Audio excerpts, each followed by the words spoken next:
नमः संस्कृताय मित्रों, आप सभी दोस्तों का मैं अपने YouTube चैनल लक्ष्य संस्कृतम में हार्दिक स्वागत और अभिनंदन करती हूँ। दोस्तों, इसके पहले हमने पढ़ा डॉक्टर बाबूराम सक्सेना द्वारा रचित संस्कृत व्याकरण प्रवेशिका के आधार पर संधि प्रकरण हम पढ़ रहे थे। संधि प्रकरण में हमने स्वर संधि में दीर्घ स्वर संधि पढ़ाया था। अब उस दीर्घ स्वर संधि में एक वार्तिक है जिसे वार्तिककार कात्यायन ने लिखा है, रीति सवर्णे रीवा लृति सवर्णे लृवा। इसका मतलब है कि यदि री या री के बाद ह्रस्व री या री आवे तो दोनों के स्थान पर ह्रस्व री या री स्वेच्छा से करते हैं। इस वार्तिक का अर्थ है कि यदि री या री के बाद ह्रस्व री या री आवे तो दोनों के स्थान पर ह्रस्व री या री स्वेच्छा से करते हैं। दोनों के स्थान पर मतलब इन दोनों के स्थान पे, री या री के स्थान पे यदि क्या आए, ह्रस्व री या री आवे तो दोनों के स्थान पे यानी इन री या री के स्थान पे ह्रस्व री या री स्वेच्छा से करते हैं, विकल्प से करते हैं, अपनी इच्छा से करते हैं। तो जैसे हम इसका बता रहे हैं, उदाहरण है, इस वार्तिक में आपके जो है होत्रिकारा है रूप है, वो उदाहरण है होत्रिकारा। होत्रिकारा के जो है 5 रूप बनते हैं। कैसे बनते हैं ये 5 रूप हम आपको समझाते हैं। जैसे है होत्रिकारा। होत्रिकारा का जब हम संधि विच्छेद करेंगे तो हो जाएगा ये होत्री प्लस रिकारा, होत्री प्लस रिकारा। होत्री प्लस रिकारा में अब ये वार्तिक का नियम कैसे लगता है। ये वार्तिक कहता है कि यदि री या री के बाद यानी री आए या री आए उसके बाद यदि क्या आए, ह्रस्व री या री आवे तो दोनों के स्थान पे ह्रस्व री या री स्वेच्छा से करते हैं। तो यहाँ री आया, होत्री में क्या है, री है, होत्री में री है, उसके बाद रिकारा में भी री है। तो यहाँ ये वार्तिक का नियम लग रहा है कि री के बाद अगर री आता है तो इन दोनों वर्णों के स्थान पे ह्रस्व री या री स्वेच्छा से करते हैं। जब स्वेच्छा से करते हैं तो ये जब रीति सवर्णे रीवा लृति सवर्णे रीवा का नियम लागू होगा तो होत्री प्लस रिकारा तो क्या बन जाएगा, होत्री कारह बन जाएगा, होत्री कारह बन जाएगा। होत्री धन रिकारह का मतलब का जब हम संधि करेंगे तो होत्री क्या बन जाएगा, होत्री कारह बन जाएगा। एक रूप तो ये हो गया, क्योंकि ये रीति सवर्णे रीवा लृति सवर्णे रीवा, ये इस सूत्र से क्या बन गया, होत्री धन रिकारह होत्रिकारह।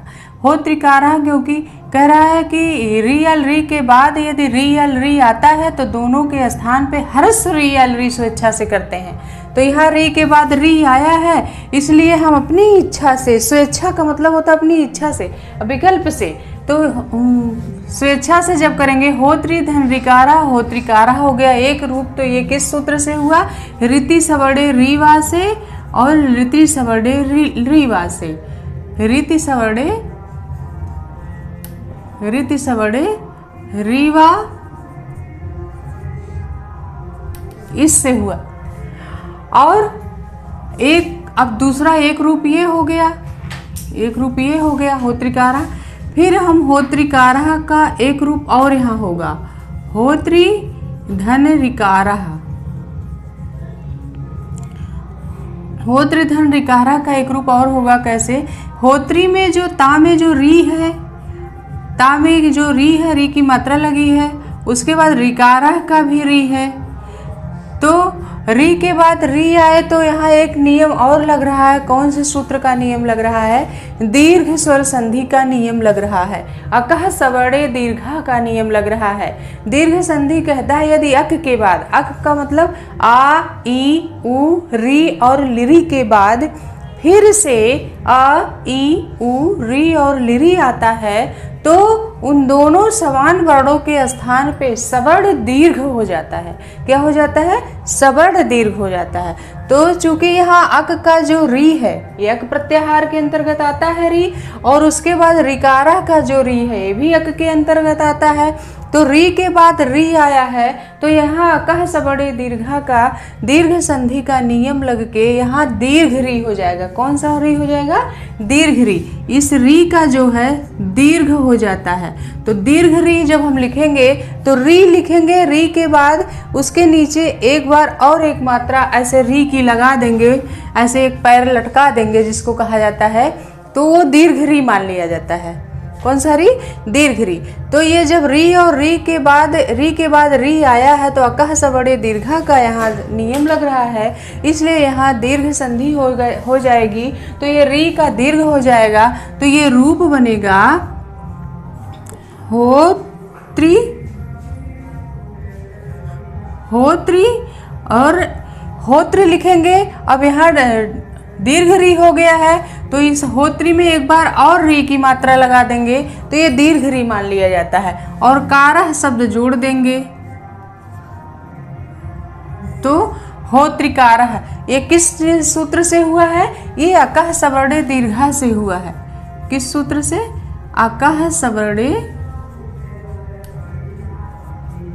सवर्णे दीर्घा से हुआ है, दीर्घा सूत्र से हुआ है।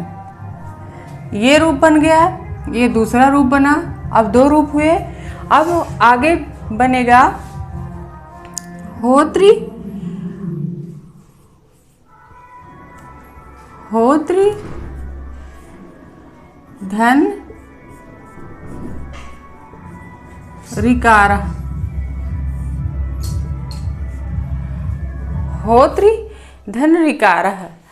ये होत्री धन रिकारा में होत्री में जो री है उसके बाद भी री है, हरस्व री है, तो यहाँ क्या हो जाएगा?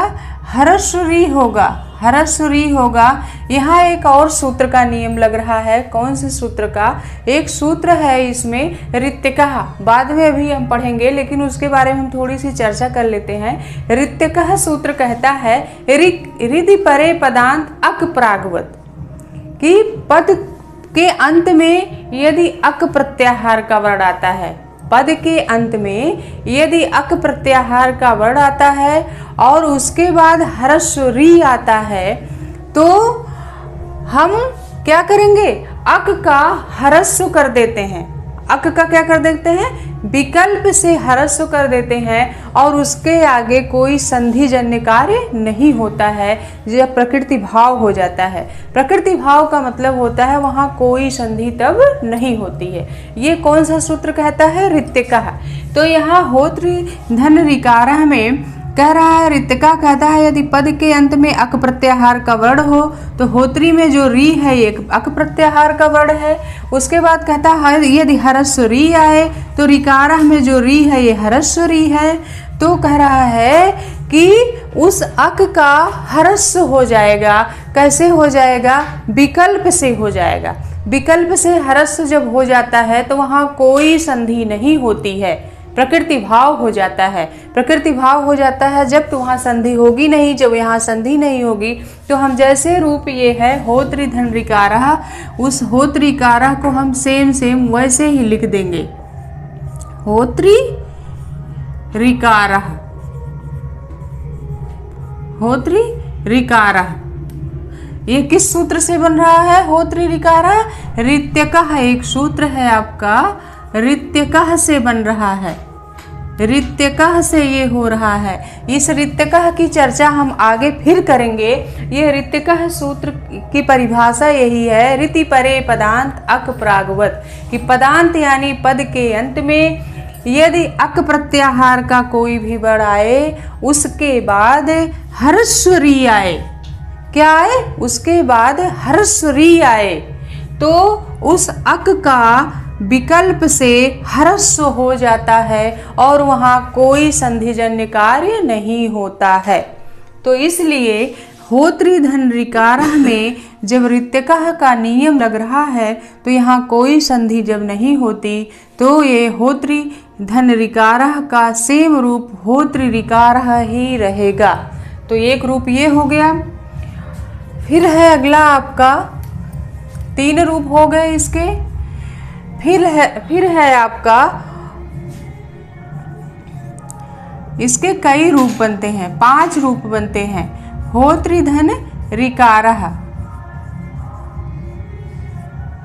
होतृ धन ऋकारः।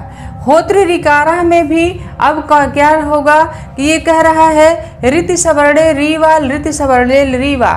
ये सूत्र कहता है यदि री या री के बाद ह्रस्व री या री आता है तो दोनों के स्थान पर ह्रस्व री या री स्वेच्छा से करते हैं। तो यहाँ फिर ये ऋति सवर्णे रीवा ऋति सवर्णे रीवा का नियम जब लगेगा तो यहाँ री के बाद यहाँ री आया है, होत्री में जो री है वो री आया है, उसके बाद कह रहा ह्रस्व री आए अथवा री आए।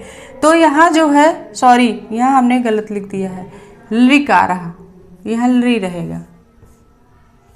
हाँ, तो कह रहा है कि यदि री या री के बाद ह्रस्व री या री आता है तो दोनों के स्थान पे ह्रस्व री या री स्वेच्छा से करते हैं। यहाँ होतृ धन ऋकारः है तो होतृ में जो री है ये ह्रस्व री है, उसके बाद जो है री आया है, री आया है। तो यहाँ ऋतिका ये ऋति सवर्णे रीवा ऋत सवर्णे रीवा का नियम जब लागू होगा तो ये रूप क्या बन जाएगा कि कह रहे हैं स्वेच्छा से करते हैं। तो हम यहाँ ये रूप इसका एक रूप और हो जाएगा, होत ऋकारः रूप हो जाएगा। इसका एक रूप और हो जाएगा, क्या हो जाएगा, होत ऋकारः। चाहे ऐसे लिखिए होत ऋकारः या ऐसे लिख दीजिए होत ऋकारः, होत ऋकारः। ता लिख के चाहे हलंत लगा दीजिए तब भी ये सही है, या होत आधा हो आधा ता ऋकारः लिख देंगे तब भी ये रूप से। कभी कभी परीक्षा में ये रूप विकल्प में दे करके पूछ लेता है, होत लिख के हलंत लगाएंगे जब और ऋकारः रहेगा तो वो रूप सही है। अगर होत के नीचे हलंत नहीं लगेगा तो वो गलत मान लिया जाता है। और होत ऋकारः, होत आधा ताल लिख के ऋकारः लिखा रहेगा तब भी ये सही, यानी इसको चाहे इस तरह से लिखिए तब भी सही है या इस तरह से लिखिए तब भी सही है। ये किस नियम, कौन सा यहाँ नियम लग रहा है, यहाँ ऋति सवर्णे रीवा ऋति सवर्णे रीवा सूत्र का नियम लग रहा है।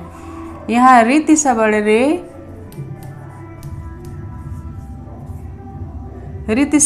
रीवा और ऋति सवर्णे रीवा इसी सूत्र का यहाँ नियम लग रहा, क्योंकि यहाँ स्वेच्छा से एक शब्द आया है, स्वेच्छा से करते हैं। स्वेच्छा का मतलब होता है अपनी इच्छा से करेंगे। जैसे यहाँ एक रूप तो ये बन गया होतृ प्लस ऋकारः, होतृकारः बन गया, इसको हमने बना लिया इसी नियम से। और होतृ धन ऋकारः आया तो होत ऋकारः या होत ऋकारः ये भी बनेगा। ये दोनों किस सूत्र से बन रहे हैं, ये और ये जो है ये किस सूत्र से बन रहा है, ऋति सवर्णे रीवा ऋत सवर्णे रीवा वार्तिक से हो रहा है। तो कितने रूप हो गए, 4 रूप हो गए। फिर अगला है, अभी इसका एक रूप और बनेगा, होत ऋकारः, होत ऋकारः। होत ऋकारः का संधि विच्छेद करेंगे, होतृ धन ऋकारः,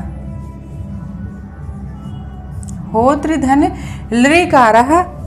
होतृ धन ऋकारः का जो रूप है ये दिया है इसमें, होतृ ऋकारः। ये भी जो है किस सूत्र से बनेगा कि होतृ में जो री है ये क्या है, अक प्रत्याहार का री है, अक प्रत्याहार में ये री आ जाता है और री आया है। तो फिर यहाँ ये ऋतिका सूत्र का यहाँ नियम लगेगा। ये ऋतिका कहता है कि पद के अंत में अक प्रत्याहार का वर्ण हो, उसके बाद ह्रस्व री आए तो उस अक का क्या हो जाता है, ह्रस्व हो जाता है। तो यहाँ री आया है तो हम जो है री जब आया है तो यहाँ ऋतिका का वही नियम लगेगा, तो कोई संधिजन्य कार्य नहीं होगा, प्रकृति भाव हो जाएगा। तो जैसे है वैसे हम लिख देंगे, होतृ लिकारः, होतृ लिकारः। यह किस सूत्र से हो रहा है? ऋत्विकः, ये ऋत्विकः से हो रहा है। तो कितने रूप हो गए इसके? 5 रूप। तो इसके जो है 5 रूप हो गए। होत्रिकारः, होत्रीकारः, होतृऋकारः, होतृलिकारः और होतृलिकारः। कितने रूप हो गए? 5 रूप इस सूत्र से बनते हैं। इसमें 2 नियम जो है, 2 रूप जो इसके हैं ऋत्विकः से हुआ है। एक सूत्र ये होतृलिकारः और होतृऋकारः, ये किससे हुए हैं? ऋत्विकः एक सूत्र है, उस ऋत्विकः से हुआ है। और ऋति सवर्णे रीवा, ऋत सवर्णे रीवा से ये स्वेच्छा से करते हैं, यानी इसके कितने रूप हो गए? 5 रूप हो गए। विकल्प से, स्वेच्छा से यानी विकल्प से करते हैं। ये थोड़ा सा कठिन है, इसको समझने के लिए आप बहुत बारीकी से समझिएगा, क्योंकि इसके इसीलिए हमने यहाँ 5 रूप पहले लिख दिया है। होत्रिकारा, होत्रीकारा, होतृलिकारा, होतलिकारा, होतृलिकारा। ये बहुत फंसाने वाला है। जरा जरा सा अगर मिस हो गए तो ये क्वेश्चन अगर आ जाता है पेपर में तो गलत हो जाता है। इसलिए इसको बड़े बारीकी से, बहुत ध्यान से आप लोग समझिएगा और इसको जो है अपने नोट्स में जैसे जैसे हमने समझाया है सेम वैसे वैसे इसको अपने नोट्स में लिख लीजिएगा। और लिखने के बाद उसके आगे ये होत्रिकारा ये रूप किस सूत्र से हुआ है, उसके आगे उस सूत्र का, उस वार्तिक का नाम आप लिखेंगे। जैसे हमने पढ़ाया है तो होत्रिकारः ये रूप ऋति सवर्णे रीवा, ऋत सवर्णे रीवा से बना है। होत्रीकारः है अकः सवर्णे दीर्घः सूत्र का नियम लग गया तो होत्रीकारः बन गया। और होतृऋकारः ये ऋत्विकः से प्रकृति भाव हुआ है, वहाँ कोई संधिजन्यकार नहीं हुआ है, इसलिए होतृ धन ऋकारः होतृऋकारः ही हो जाएगा। फिर होतृ धन ऋकारः है तो होतृ धन ऋकारः में भी ऋति सवर्णे रीवा, ऋत सवर्णे रीवा का नियम लग के होतृ लिकारः या होतृ लिकारः, इसको दोनों तरह, चाहे इस तरह से लिखिए चाहे इस तरह से लिखिए, ये दोनों रूप सही है। और होतृ धन ऋकारः, होतृ ऋकारः ये भी ऋत्विका से प्रकृति भाव हो गया है और वहाँ कोई संधिजन्य कार्य नहीं हुआ है।